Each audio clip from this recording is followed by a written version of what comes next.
et merci de votre accueil. Merci Roland et Louis de l'accueil, effectivement, régulièrement maintenant.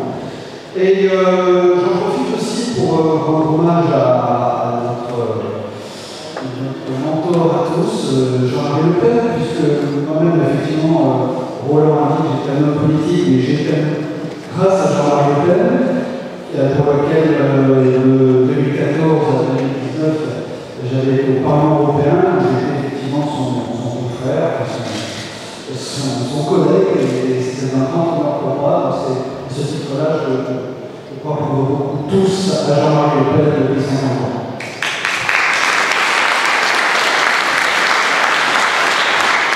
Alors, quand j'ai lu il y a quelques temps le thème de l'intervention de la journée d'aujourd'hui, c'est le wokisme.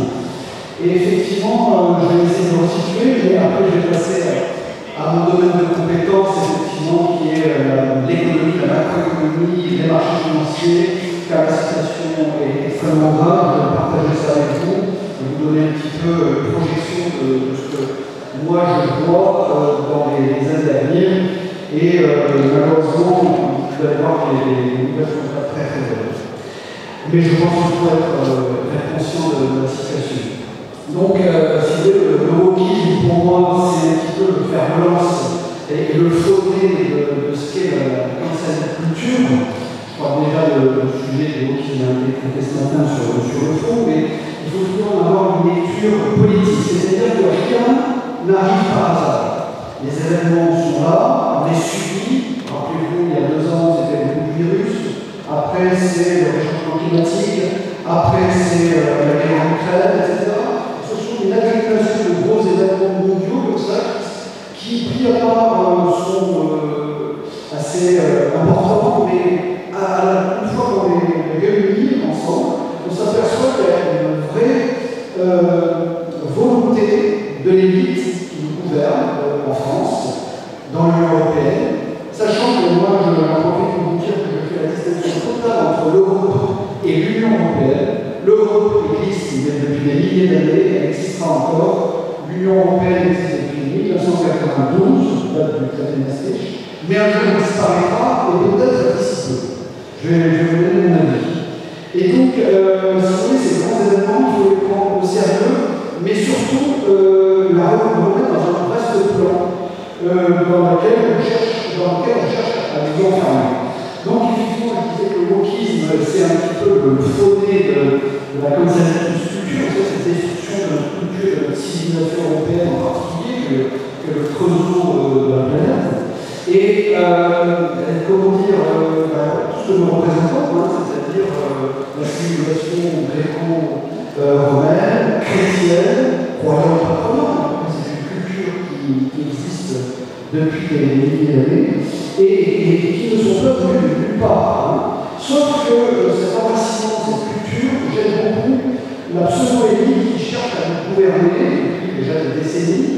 Moi, je citerai ça au début des années 70, avec une volonté, si vous voulez, de prise de contrôle de ce que nous représentons en Europe, mais en particulier la France, parce que la France, c'est un pays à part. C'est un pays à part parce que c'est le berceau, je dirais, de la vie politique en Europe.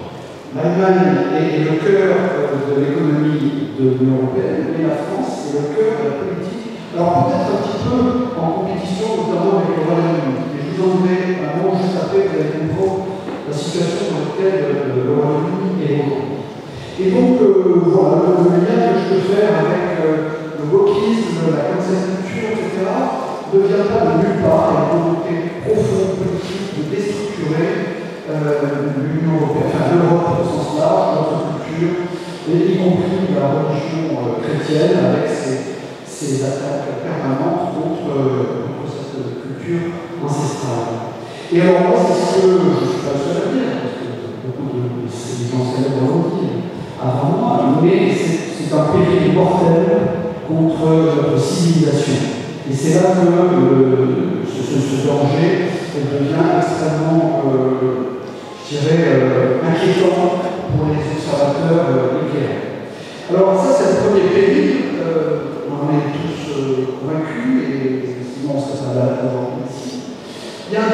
numérique dont je voulais vous parler un petit peu plus en profondeur, parce que vous vivez au quotidien. Vous savez, ce que l'on dit par exemple avec la pénurie de carburant, soi-disant lié au grade de la CGT, etc., c'est un événement qu'il faut remettre dans un puzzle général. Tout à l'heure, je vous parlais de la problématique du Covid, donc le virus, vaccin. Toujours, on prend un problème et on apporte une solution. Toujours la même, celle qui profite aux intérêts qui ne se situent pas en France, qui se situent soit à Bruxelles, à l'Union européenne, soit à Francfort, à la Banque centrale européenne, et le chapeau de tout ça, c'est Washington, aux États-Unis. Et donc, quand on analyse plus profondément cette situation-là, et cet enchaînement de grands événements majeurs, on s'aperçoit qu'il y a un plan assez important derrière, qui est l'émanation, vous avez entendu parler notamment du fameux Biotech, qui fait de plus en plus florès depuis 2 ans et demi, depuis que le président du Forum économique de Davos a sorti son livre Covid, le Great Reset, c'est-à-dire qu'ils veulent changer notre société en profondeur. Et moi, je le qualifie en 4 actes, ce grand plan de. Alors, le Great Reset en français, ça veut dire la grande réalisation, sous-entendu, du capitalisme. Pourquoi ils veulent réinitialiser? Parce qu'eux-mêmes, les pseudo-élites, alors je dis pseudo parce qu'ils n'ont aucune légitimité, les gens qui cherchent à avoir une emprise sur nous, sur notre civilisation et sur notre patrie, n'ont aucune légitimité, si c'est de faire du business dans les banques, être à la tête de multinationales qui font toujours plus de business dans le pays sans bien entendu payer d'impôts aux sociétés. Moi, j'ai été un de ceux qui a fait une croisade en 2017, 2018, 2019 contre les grandes entreprises multinationales, essentiellement étrangères et en particulier américaines, qui font du business en France, mais qui vont payer leurs impôts extrêmement minimes à Dublin, au Luxembourg, aux Pays-Bas ou à Malte. Voilà les 4 États de l'Union européenne. J'en ai parlé dans mon livre, dont on parlait Roland. J'ai décrit très précisément ce à quoi nous subissions, nous étions exposés. À savoir que depuis environ une quinzaine d'années, toutes ces grandes entreprises ne payent pas d'impôts à hauteur de 100 milliards d'euros par an. 100 milliards d'euros par an, c'est le niveau du budget de fonctionnement et d'investissement de l'État français, voire même au-delà. Donc, si vous voulez, au fur et à mesure des années, nous avons nous sommes en déficit depuis 48 ans, depuis 1974, au niveau du déficit budgétaire.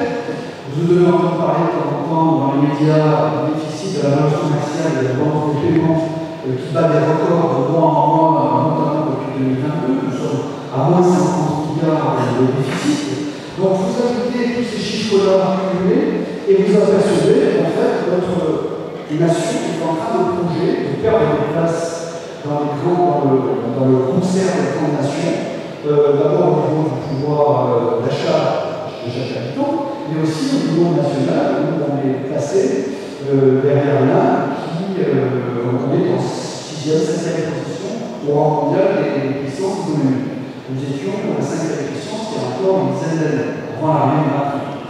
Donc, vous voyez qu'il y a des dégringolades extrêmement rapides et qui ne vient pas de nulle part. Donc, la situation à l'heure actuelle est gravissime. Alors, moi, ce que je vois très concrètement, c'est que nous sommes déjà en 3e guerre mondiale, et la 3e guerre mondiale n'est heureusement pour nous tous pas militaire, elle est monétaire. C'est-à-dire que cette situation dans laquelle nous sommes enfermés aujourd'hui, elle vient de l'effondrement de toutes les monnaies.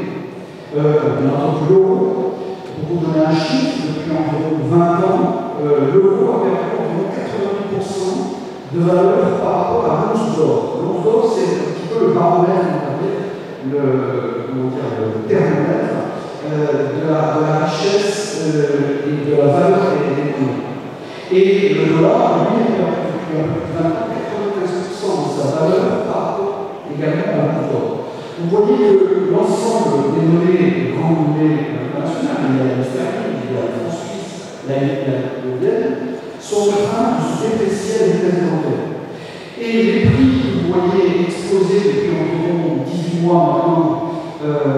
dans votre quotidien, la baguette, bientôt je crois passer à 1,50 €, le carburant, tous les besoins de votre vie quotidienne, ce n'est pas une hausse du prix de la vie et du perte de pouvoir d'achat, c'est en fait l'effondrement de la valeur de l'euro, du dollar, de la livre sterling, des yens, etc. Et ça se traduit, c'est un phénomène monétaire qui se traduit par une dépréciation de l'ensemble des grandes valeurs, jusqu'au moment où on va arriver à l'effondrement du système monétaire international, et nous en sommes proches.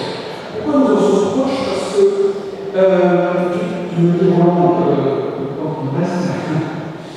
Pourquoi nous en sommes proches? Parce que il ne va pas échapper quotidiennement du bourg le crâne avec le conflit en Ukraine.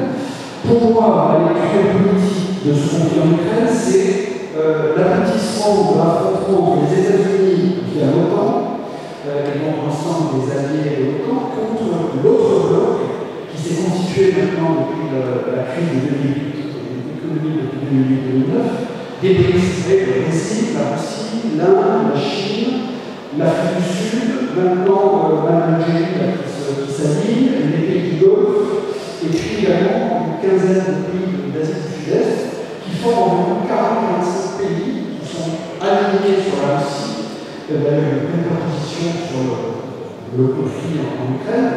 Et en fait, c'est le résultat de 12 ou 13 ans de dédollarisation, sachant que, comme vous le savez, depuis 1945, le dollar était la monnaie de référence et la monnaie comment dire, de réserve internationale et de transactions internationales. Mais depuis ces coups d'attaque qui ont été menés par les BRICS, Brésil, Russie, Inde, Chine, etc., causent la déstabilisation financière, bancaire, économique et monétaire des États-Unis. Par ailleurs, les États-Unis perdent aujourd'hui leur suprématie au niveau, grâce à leur dollar, qui en fait, le dollar étant un privilège important qui se sont appropriés depuis 1945. Et ça, les Américains ne le tolèrent pas.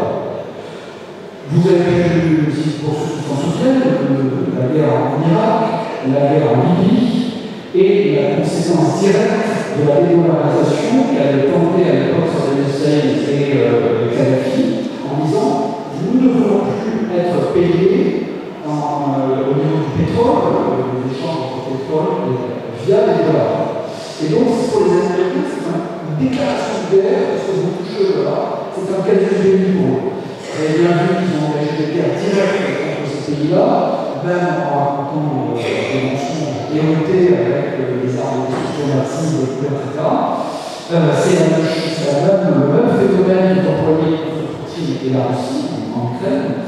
Et donc, si vous voulez, chaque fois que vous touchez au système monétaire international et en particulier au dollar, vous déclarez la guerre aux États-Unis. Et c'est ce qu'on est en train de vivre à l'heure actuelle. Sauf que ça ne touche plus ces pays d'Afrique du Moyen-Orient, ça touche maintenant l'Union européenne, ça touche l'Europe, et ça nous touche directement. Alors actuellement, nous vivons la pénurie du pétrole. Moi, je dis que la pénurie du pétrole est voulue. Et elle est avec la complicité en particulier de celui qui sera le président, moi je qualifie fonctionnaire de Bruxelles, et président de la France, c'est très Macron. Sachez par exemple que la vient de nous annoncer ce matin que les dépôts de pétrole jusqu'à présent étaient au national. Maintenant, on parle des dépôts d'un port qui vont être bloqués, mais non pas par les touristes, mais en fait par les tankers qui ne vont plus arriver en France. Donc ils sont en train de préparer l'assèchement général de nos ressources pour que l'Union européenne et l'Europe de manière générale, y compris le Royaume-Uni, s'effondrent. Au Royaume-Uni, c'est passé un événement extrêmement grave, c'est un séisme qui est passé totalement inaperçu dans les médias, donc je vous en parlais, c'est il y a 15 jours. Le Royaume-Uni, le mercredi 27 septembre exactement, la matinée entre 2h et midi, la dette du Royaume-Uni a perdu 20% de sa valeur. Ça ne s'est jamais vu de toute l'histoire du Royaume-Uni et même du capitalisme, une perte si rapide. Moyennant quoi, la responsable de la nouvelle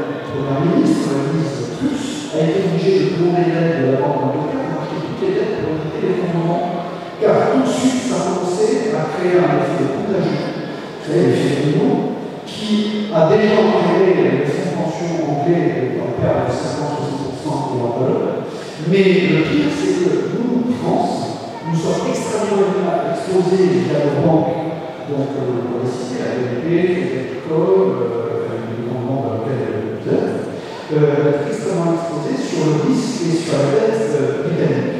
Moyennant quoi, si le Royaume-Uni tombe, les banques de l'Union européenne, et en particulier celles de la France, sont extrêmement menacées. Vous voyez qu'on est dans un processus de destruction de l'ensemble de notre économie et qui est voulu par les spéculateurs qui sont essentiellement basés à Wall Street, donc aux États-Unis, et qui utilisent leur banque d'affaires dans la spéculation comme des armes de destruction. Donc c'est ça qu'il faut bien avoir en tête dans la lecture que moi je fais.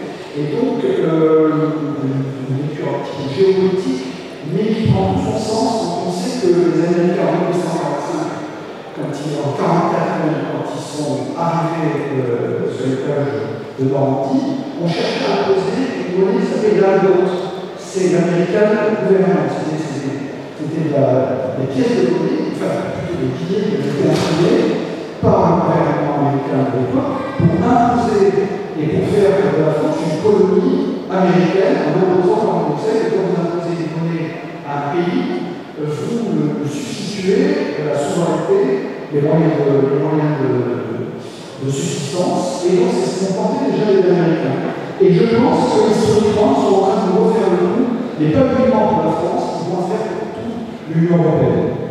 Donc nous sommes en guerre, troisième guerre mondiale, monétaire, retenez bien ça. Alors, moi je ne voudrais pas terminer sur une note trop négative, parce que vous me direz sur le papier qu'il est perdu. Sauf que la providence existe et que souvent l'arroseur est arrosé.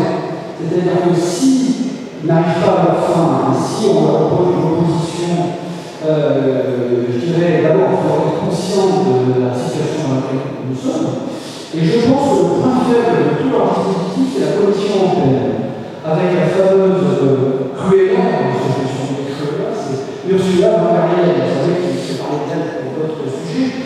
Mais je pense que si les Français patriotes s'unissent et pointent du doigt, en fait, le véritable danger, c'est l'Union européenne, avec en particulier la Commission européenne, qui est représentée par Ursula von der Leyen, c'est notre premier ennemi, et c'est là qu'il faut, à mon avis, frapper en tant que patriote. Derrière, bien entendu, notre adversaire farouche, car moi je pense que Macron est un agent des Américains, et il est attentiste, il se souvient à toutes les exigences des Américains il y a longtemps. Vous savez, je vous rappelle qu'on arme et qu'on finance l'Ukraine, ce qui fait de nous quand même des co-belligérants reconnus en tant que tels par la Russie. Ça veut dire qu'Israël va effectivement de réagir. Eh bien, quand on remet tout ça dans ce contexte-là, je pense qu'il ne faut pas désespérer. Dans toute situation, il y a toujours une lueur d'espoir. Je pense qu'elle viendra de ce combat en identifiant bien notre ennemi qui est Ursula von der Leyen, qui commande l'ensemble de la Commission européenne et des 27 pays de l'Union européenne. Et donc, il faut lutter contre ça. Et moi, je pense que cette bonne route sur laquelle on cherche à nous mener, en fait, au niveau financier, économique, bancaire et monétaire, eh bien, peut-être qu'elle sera notre espoir de reprendre le pouvoir derrière, après une rencontre, il y a toujours un espoir. C'était le cas à l'époque de la Révolution. Vous savez, il y a une crise énorme, la crise des assignats en 1792-95. Eh bien, quelques années, peu de temps après, 2 ans après la fin de la crise des assignats, eh bien, il y avait un certain Bonaparte qui apparaissait de nulle part, que personne ne connaissait. Eh bien, c'était ça la solution que l'on peut espérer. Merci à vous.